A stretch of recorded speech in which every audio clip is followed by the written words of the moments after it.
দুখ লগা কথা যে কলকাতাৰ ঘটনা মাৰ নাযাওঁতে আজি পুনৰ ঢিঙৰ নিচিনা এখন জাগাত এজনী নাবালিকা ছোৱালীক ধৰ্ষণ কৰি পেলাই থৈ গৈছে।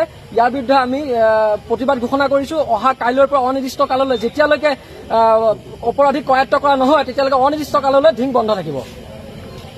প্ৰতিক্ৰিয়া কি হ'ব? হয়, আৰক্ষী প্ৰশাসনক আমি আহ্বান জনাইছো যে তেওঁলোকে সুৰক্ষা বৃদ্ধি কৰক, তেওঁলোকে পেট্ৰলিং দিয়ক সময়ে সময়ে আৰু অনতি পলমে অপৰাধীক কৰায়ত্ব কৰক, অন্যথা ঢিং আঞ্চলিক ছাত্ৰ সন্থাই ইয়াতকৈও তীব্ৰভাৱে প্ৰতিবাদ সাব্যস্ত কৰিব।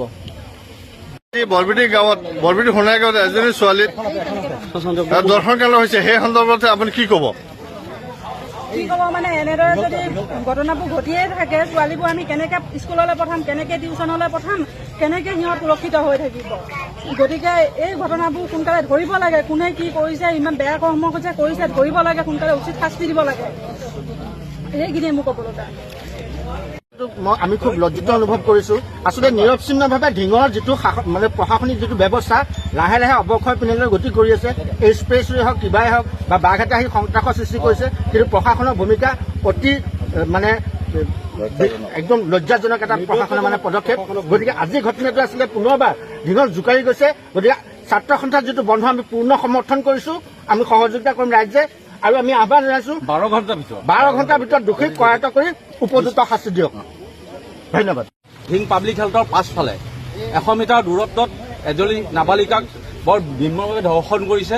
সেইকাৰণে আমি আৰক্ষী প্ৰশাসনক আমি 12 ঘণ্টা সময় দিছোঁ। 12 ঘণ্টা সময়ত যাতে কাল্পিত ওলাই তেওঁ দৃষ্টান্তমূলক শাস্তি দিয়ক। তাৰ ক্ষেত্ৰত আমি অহা কালিৰ পৰা সকলো ঢিংবাসী ৰাইজে স্বতঃস্ফূৰ্তভাৱে ঢিং বন্ধ আমি ঘোষণা কৰিছোঁ। সকলো ৰাইজক ওলাই আহিব দিছোঁ আৰু উচিত শাস্তি দিয়ক। 24 ঘণ্টাৰ ভিতৰত আমি নিদিওঁ, 12 ঘণ্টা সময় দিছোঁ। ফাষ্টেগ আদালতত তেওঁলোকক যাতে ফাঁচী ব্যৱস্থা কৰক, এইখিনি আমাৰ ক'ব লগা। ফালে আহি আছো চাইকেল লৈ, ছোৱালীজনী পুখুৰী কিনাৰত পৰি আছিলে। তাৰপিছত আমি দেখি পেলাই উঠি গৈছো, নামি গৈছো, সুধিছো। তাৰপিছত ভালকে মাত বুলি প্ৰথমে দিব পৰা নাই। তাৰপিছত আমি কৈছো বোলো কোৱা কি হৈছে। তেতিয়া কৈছে যে ল'ৰা তিনিজনে বোলে ধৰি পেলাই ৰেপ কৰিছে, মুখত বান্ধিছে বুলি কৈছে। ছোৱালীজনী নিজে কৈছে। নিজে কৈছে।